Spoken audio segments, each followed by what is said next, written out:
his decision making is very poor. I mean, you look at who's playing right back for his team, and we've seen it. It was not only something that happened once. It's been happening throughout the season that Danny Carvajal is not in that position right now, probably injured, but he's playing Lucas Vazquez in that position. Now, if you look at the transfer that he made at the beginning of this season, he sold Hakimi.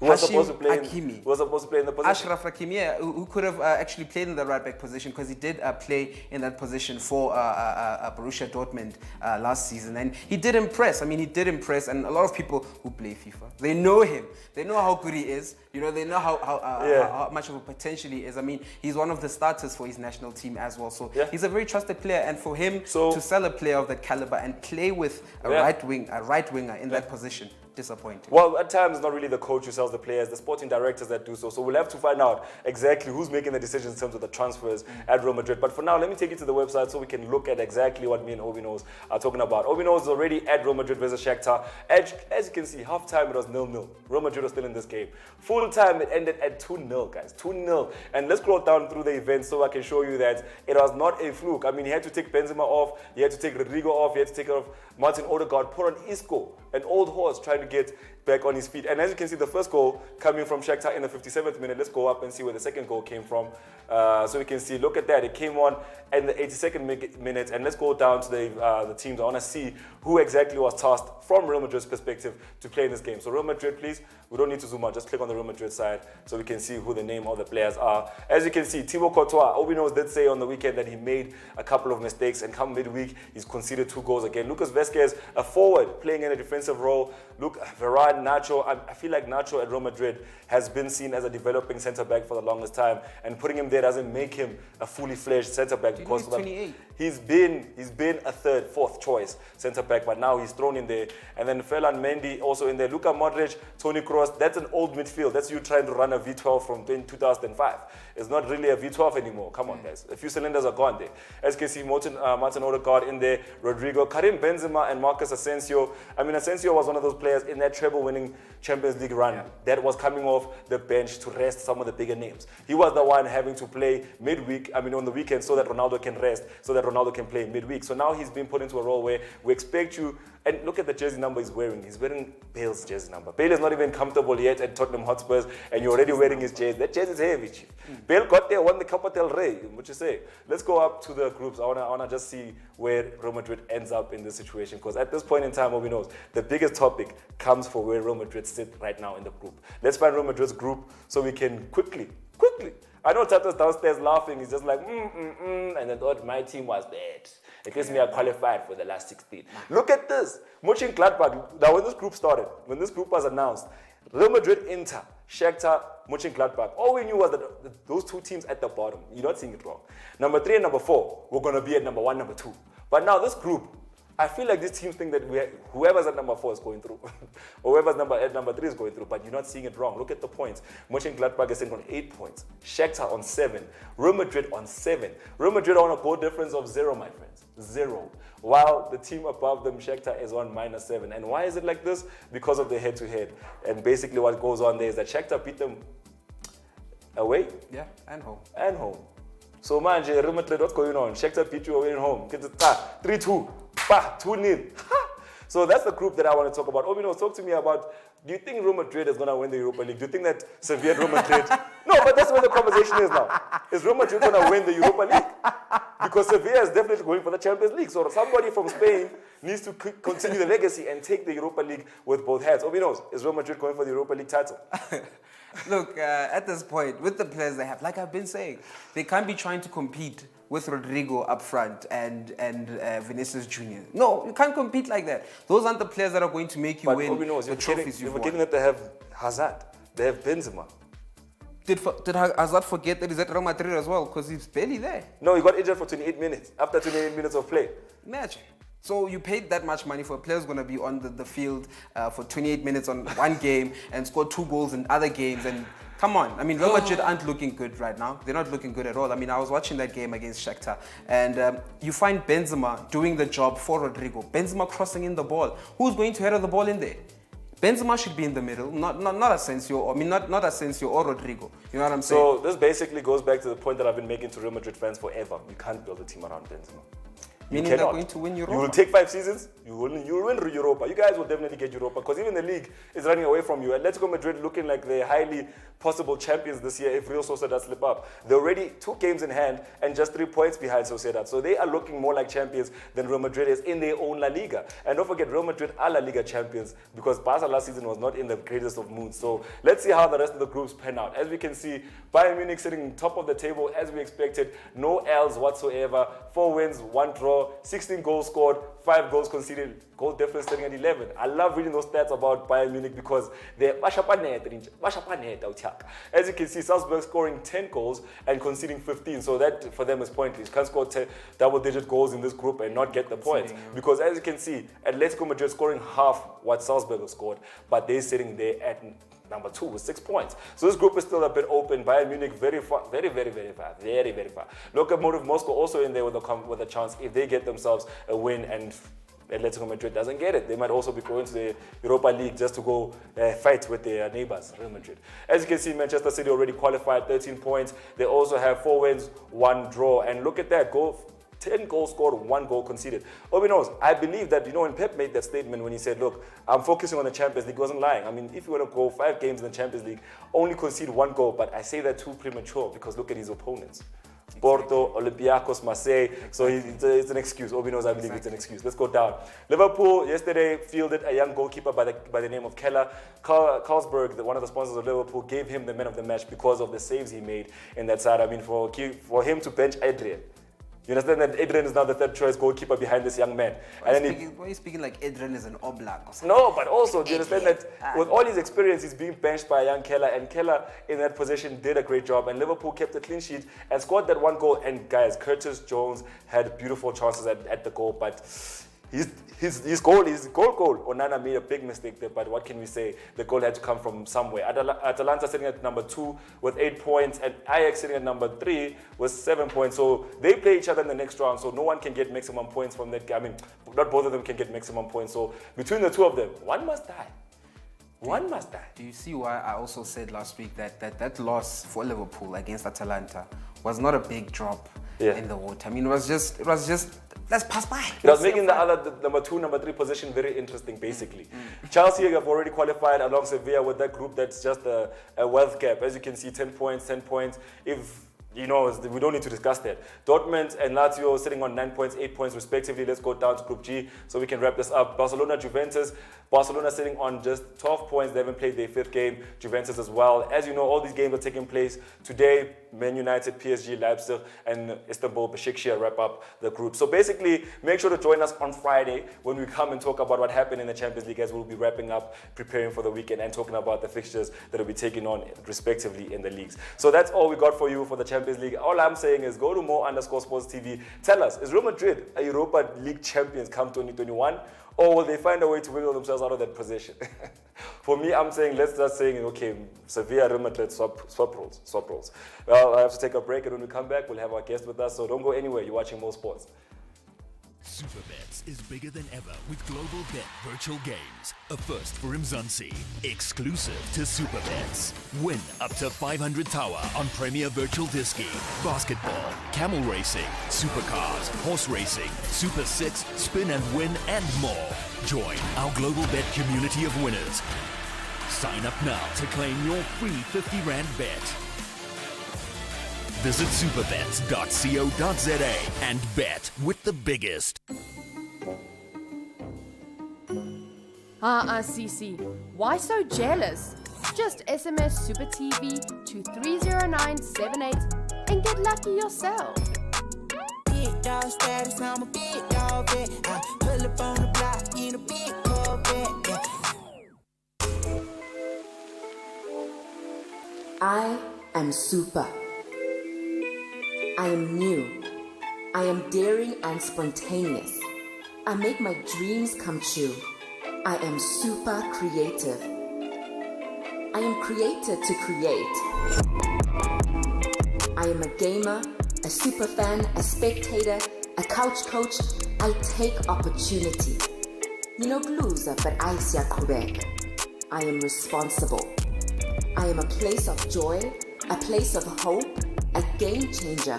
I I am freedom. Never before have you seen this.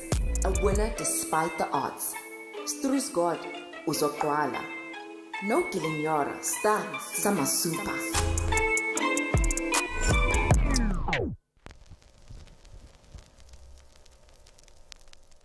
Want to be on live TV? Call the Super TV studio and chat to your favorite super host live on air. Call us on 010-023-0324. Haleli mali Joe.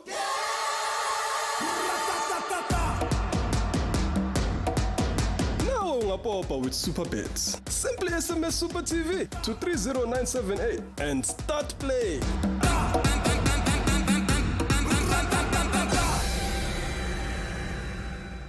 Escape from the hustle of the daily grind. Enter a world of fun and entertainment. Feel the thrill of glamour and delight. Be part of the game, the risk, the excitement. Reach for the dreams. Bet on the chance where you could walk away the winner. For a moment, live the high life in the name of fun. Play from wherever you are. Online gaming brings the fun to you. Instant games. It is what it is.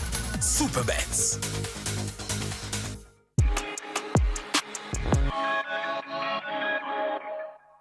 Welcome back to More Sports. As you can see, the table has gone from 2 to 3. So the reason why the table has gone from 2 to 3 is because we have our super guest with us, Prince Ngozi, who will be telling us about his journey from development under Ted all the way to playing for Wits and then how he wound up in production. I mean, like I just asked earlier on in the show, where did these footballers go after they've played their professional football? Well, we have one who's going to be telling us his story. So Prince, welcome to the show. Thank you, sir. Thank you, sir. It's a pleasure to have you on. I see you have a great smile. And you know when you meet guests, sometimes you're scared that they won't be outspoken. But from what I've heard so far, the guests are in for the viewers are in for a treat. So can you tell us more about when football obviously starts education? It starts with the development. So can you tell us about your development phase in terms of your football? I think our bunch, Bruce Ramukadi, McDonald Mukansi, me, we were the first bunch that was very lucky to be in a proper development structure that was done by Ted in Orlando. I think it was 91, 92 back then. Yes. It was called Chibuku Youth Center. Yes. I think there, with Ted, you know Ted? Yeah, legend. Hence I'm saying, may his soul rest in peace. Yes, I just feel definitely privileged to be even standing here and speaking about Ted, Yeah. you know? And having played with all those legends, not knowing that later I'll also play professionally with them, you know? Yes. So, post the development, then I was spotted by Trot Muloto for the national team under 17. Those are big names you're mentioning, eh? Yeah. Those people are responsible for the early 2000s of South African football. Yeah, man. And you must listen to that team under 17, Lavas Mushala, Delron Buckley, Junaid Hartley, you know, and the likes, you know? So hence I'm saying, even though football never gave me millions, but it just taught me the streets, you know? Yeah. And I think this very day, I run my life with football principles. Yes. Because football principles that's the plug. That's the plug. Yeah, man. So being raised by footballers, and especially Ted, I know a lot of players that have actually gone through Ted's hands, and then they always talk about how he calls you to the side and he has that one-on-one talk with you about, no, you need to chin up, you need to be confident. Did you ever have one of those iconic talks with him? I think, may so rest his spirit again, he's iconic. He understands the anatomy of each and every individual and who needs specialized training. Yes. And who shouldn't do what, who shouldn't be running up and down because they can't recover, who can do this, you know? Yes. So I think post-development, when we lost Ted, we're like, unfamiliar territory. But then, you know, fear of the unknown, but we were able to conquer it, you know? Yeah. Because I signed for Wits in 94. And again, Peter Gordon, Kevin Rafferty. How was that signing for Wits? Rowan Malgiu, Lavas Mushala. Dream come true. Yeah. You know? Intwana ingangam. Only little sevens in my kitchen. Yes, a killer along the West. Get what I mean? So, hence I'm saying football might never had given me millions, but it taught me the streets and life. And my Bible now, the book of life, is me with reference to football. Yeah, so now let's talk about your professional life in football. So basically now you've signed for Wits, you're a Wits player. How was that whole experience for you? Tough, my brother. It's no longer development. It's no longer under 17 national team or under 20. It's shark collars and big ballers now. Yeah. It's you know, when I struggled my first year and I was very lucky. I knew Junaid, Bradley Canel, Lavas from the national teams, you know. Yeah. Then I blended in, you know, until I left abruptly when Eddie Lewis came. May soul rest in peace. And I was all over the place, and you know, football, man. So basically now you moved on to Sundowns in '97. And then I reunited with Ted. Yes. I literally randomly walked into the training and I said, Ted, I have my clearance. And he says, okay, let's see you. And then although Sundowns never signed me, but I think they took care of me. They loaned me to a team called Publican Brothers. It's their sister team, their feeder team in Mamelodi. Yes. Where we were coached by Pitso Musimani after he just retired. So it was me, Nelson Bandura. Says he just arrived into coaching. Yeah. And then Michael Manzini. We were loaned to that team. I think I had the best of times with Pitso there. Hence I'm saying to you, sometimes you might say because of the money, football ain't whatever. But with me, the experience that I've had and my struggles, therefore, I'm thankful. Yes. For football. Yeah. I'm here today because of football. Wow. So now tell me more about, because when you say you've been coached by Pitso, there's something I've been trying to figure out, because Pitso's a very successful coach. And I remember one time I was eavesdropping in a conversation with Pitso, not saying that I know him, but I was eavesdropping. I can't claim, I can't name drop like that. Hey, next to you calling me, oh, you said you know Pitso. I don't know him like that. So now, he said that small-sided football is still his secret ingredient to making these great teams. So did he also do the small-sided football with you guys in training? You know what happened when we were loaned to Publican Brothers? Yeah. We trained with Sundowns. The loan guys. Yes. Me, Michael Manzini, late Robert Kalaka, and Nelson Bandura. We trained with Sundowns. Weekend, we'd go play games. Looks dodgy, but we managed to do it, you know? So we were in training with Sundowns, and then we would go to Mamelodi and travel all over Venda and so forth, playing games, you know.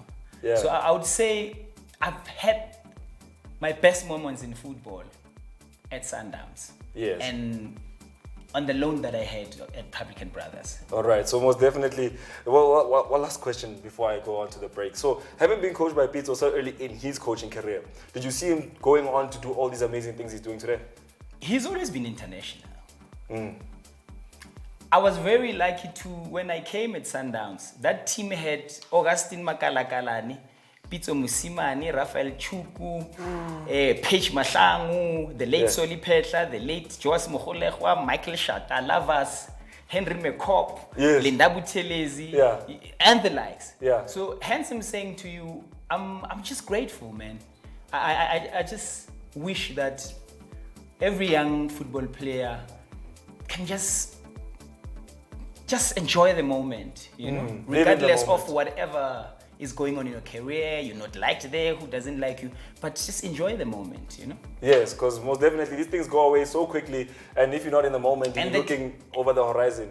And the development team had Mbulelo Mabizela, Tabang Ramupu, Fifi. So that team was crazy. The team was crazy. All right, so now we definitely have to prepare for a break. So you're hearing these wise words from someone who's seen it and done it all, and he's telling you, if you're playing, no matter where you're playing, live in the moment, because you never know who's watching. Just because you're playing for an informal side, you feel like no one can see you shine. The star always shines, even through the dirt. So make sure, keep pushing, keep playing, and you might find yourself on the biggest stage of them all. So for now, we need to take a break, and when we come back, we'll find out what happened after football.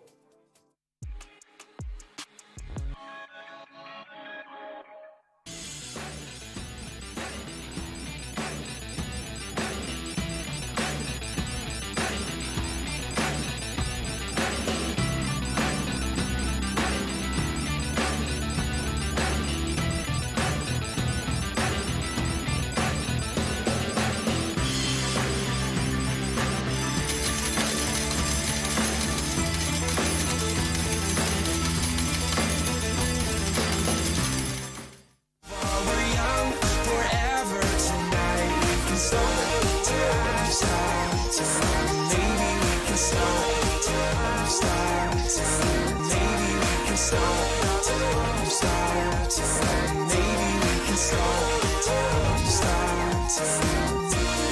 Come a little closer, we can take it slow.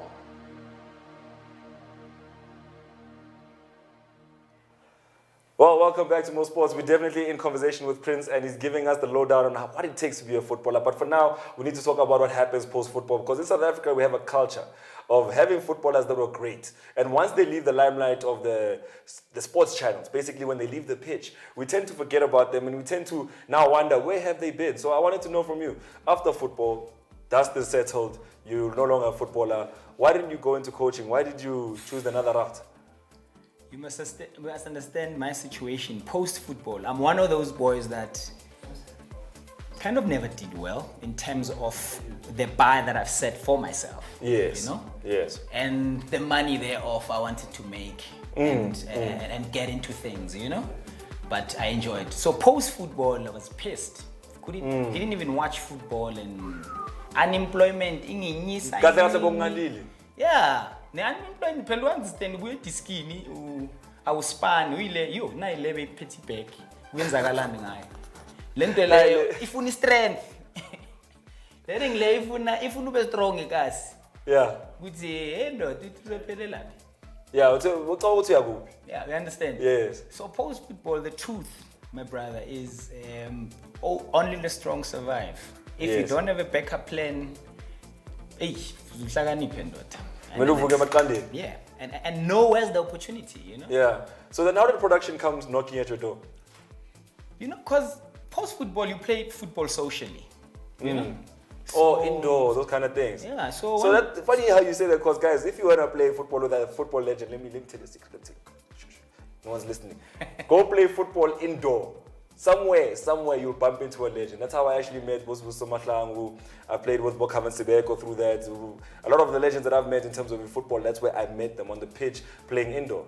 So you also were playing indoor, and then this opportunity came to you. Yeah, and Bruce Murugamukadi one day calls me. Remember Bruce Pirates? Yes. Calls me and said, man. Socially, man. Yeah. Stress, no. Yeah.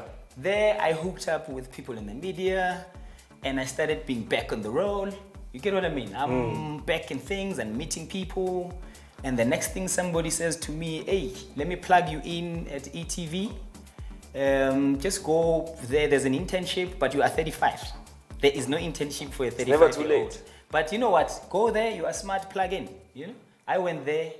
I became this guy that was fetching the tea for the guests, and I was all over the place, and everybody just liked me because of my attitude, because I was older. Yes. And then there were these film school kids that I was part of them, that are on a proper internship. Yeah. But I pushed so hard that I never knew that Sasani and the ETV group were the same umbrella, you know? Yes. And then fast forward, we go to Sasani, and I told the people there that I want to be here.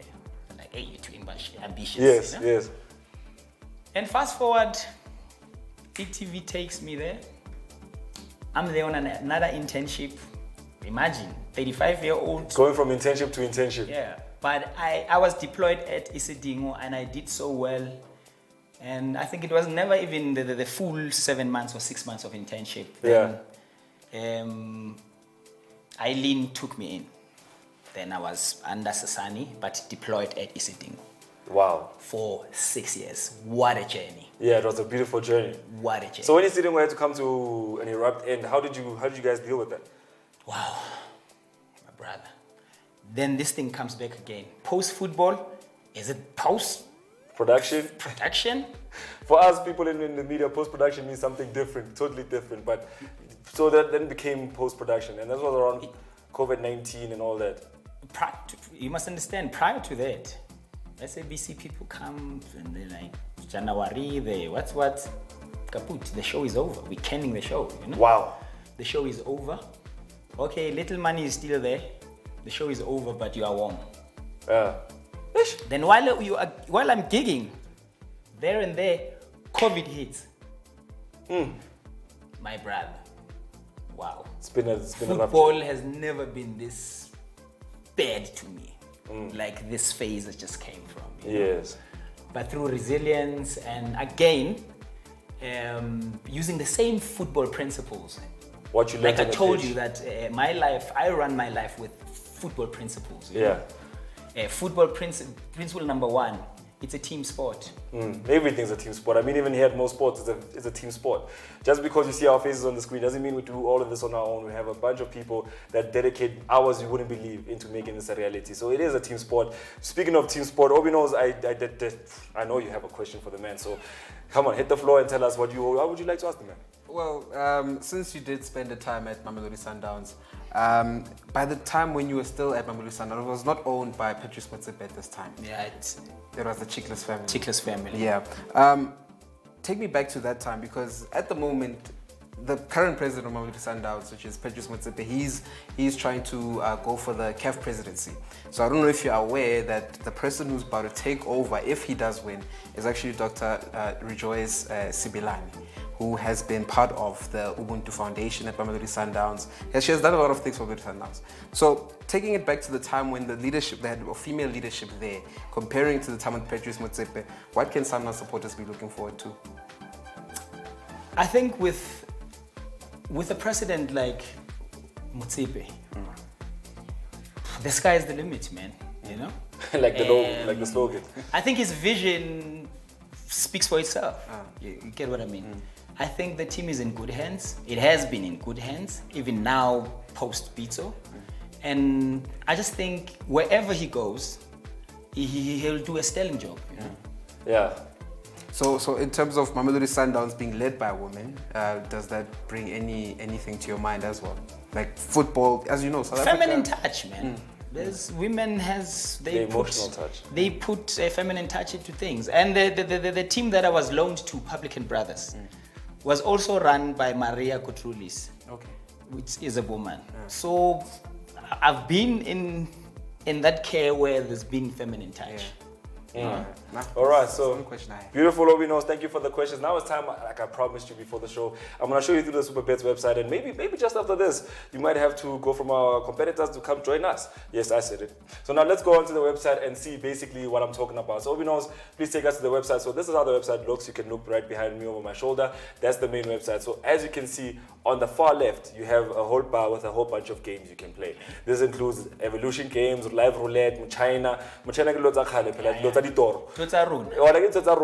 go down and show the man how to bet on sports. So go down.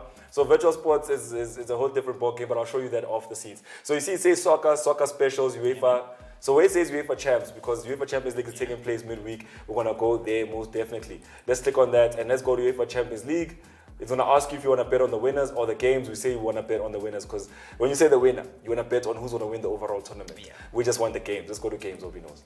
So as usual on most sports, we'll have you make a few bets. Basically, you can choose any one of those fixtures and make a bet on it, and then we'll see basically just how lucky you are. It's like how much you know. Maybe you're a prophet in terms of the football, and you can maybe shed light as to where we're going. So do you have any fixture that you would like to put money on?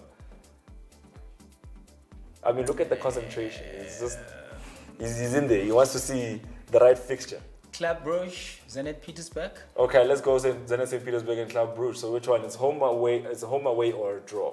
So you see there it says 0.95. That basically means that the Club Brugge are in favor to win that fixture. 265. The odds are higher for them to win that fixture. Hence, we are saying, we don't want to give you all our money. Let's relax on that. So what are you saying? Is it a home, a draw, or away? Guys, you need to think like this when you're putting money where your mouth is. If you don't do it like that, I know. Away? Accept. All right. Away win, Obino, Zenit St. Petersburg, please. Obino says we must just take a step this way a little bit. Perfect. So Zenit St. Petersburg away. So it's still loading the bet slip. So once it has loaded the bet slip, you don't put your money on away. So there's two ways you can do this. The first way is you can go for the whole match week. So you basically say, I know everything that's going to happen this week. I know that Rennes is going to beat Krasnodar. I know Istanbul is going to beat Leipzig. And you put your money on all of these games. And then, as you can see on the far right, it says bet slip 1, and it says it's a single. So when it's a single, it's basically saying that you're putting money on just that fixture. Okay. So Obinos will do that now. Put it at 10 Rand, please, Obinos. And then we'll show the gentleman how to do the multiple bet slips. So Obinos will talk you through that one. Obinos, please tell the man through how to make a multiple bet slip. So that was a single one. All right, cool. You chose one fixture. Yeah, cool. Obinos, talk to the man about the multiple bet slip. All right, if you do have any other fixtures, let's put them together now and do a multiple bet slip. So you have to choose more than one fixture now. Okay, Dortmund Lazio. Okay. Who takes the win? Home. All right. Next bet slip. Juventus Dynamo Kiev. Okay. Which one you going with here? R7. Yes. They don't know. We waited for that one, but we knew. And then would you perhaps want to do Man U PSG? Because it's surprised us last time. Yeah. Man U PSG. So which one do you want to put money on? The home, away, or draw? Away. Oh, big call. It's a big call, that one. So now once you've done that, as you can see, the way it went from just being a single, it goes to a multiple. So what it does is that now it makes your odds a lot higher. So you see it says odds at 4 Rand 52 cents. Yeah. So that's basically combining all those odds for you. So you're winning at times 4 Rand 52 cents. But the little catch is this, guys. This is a little catch. The catch is that if you get any of those fixtures incorrect, so if you have 3 fixtures, they have 3 fixtures in this case. If you get 2, you have to win all of them. So if you get 2 correct and 1 wrong, $10 is gone. My 10 bucks is gone. Then the 10 Rand over here, he doesn't know what he's talking about. But if you get all 3 right, you stand a chance of winning a lot more money. And this is one thing that actually the guy from Penarottis was asking me about. He was saying, look, I keep making these slips, I keep choosing 5 fixtures, I keep losing. I'm like, if you get 1 fixture incorrect, then you lose your money. But Ted, downstairs, will be telling you more about that later on. Maybe tomorrow, he'll be talking. I'll call him and let him know to let you know basically how you can recoup some of your losses on the Tuesdays. So that's definitely what I want to do. So once you're done, you press continue. Okay, first you have to choose amount. So as you can see, we've been betting with 10s, 100s, and 50s. Then we say, Obinos, use the bonus money. So once you've logged into your account for the first time, you'll have bonus money. So that bonus money is 50 Rand. So Obinos want to show you how to use the bonus money now. He clicks on it there. In fact, it's loading. Is it loading? If it doesn't want, Obinos, just continue. So I can so much claps the winning with my bonus. With your bonus, same time. Wow. So if you do a multiple bet slip, but you can't bet on anything that has a 0 point something odds on it. It has to be 1 point something and above. So you have to make sure it's worth our bonus money. Yeah, man. You know what I'm saying? So that's it from the website. Obino showed you how to make a multiple and single bet slip. So for you at home, if you want to do the same, just remember that if you're going to put your money where your mouth is and make a multiple bet slip, lose on a serious note. But make sure that sometimes change the methods around. Do a single slip, do a multiple slip, so you can increase your chances of winning. Obino's last statement tonight for our guest before we call it quits. No, just thank you for coming through, Mr. Nkosi. Thank you, sir. Blessing us Thank with you. your presence, and hopefully, there'll be much better, bigger opportunities for you out there in the world. Thank you, Right. sir. So as you know, we're also working with a legend here. Obino used to be a goalkeeper. I have pictures on my Instagram. Make sure to go check it out. It's _Stitzy. And if you want to check out his personal Instagram, it's obi.knows, and you can see him there. Maybe you can see a lot of things about him there. But from me, Mo, obviously, from our guest Prince, and Obi knows across the table, and the Super TV team that puts the show together, it's a very good night.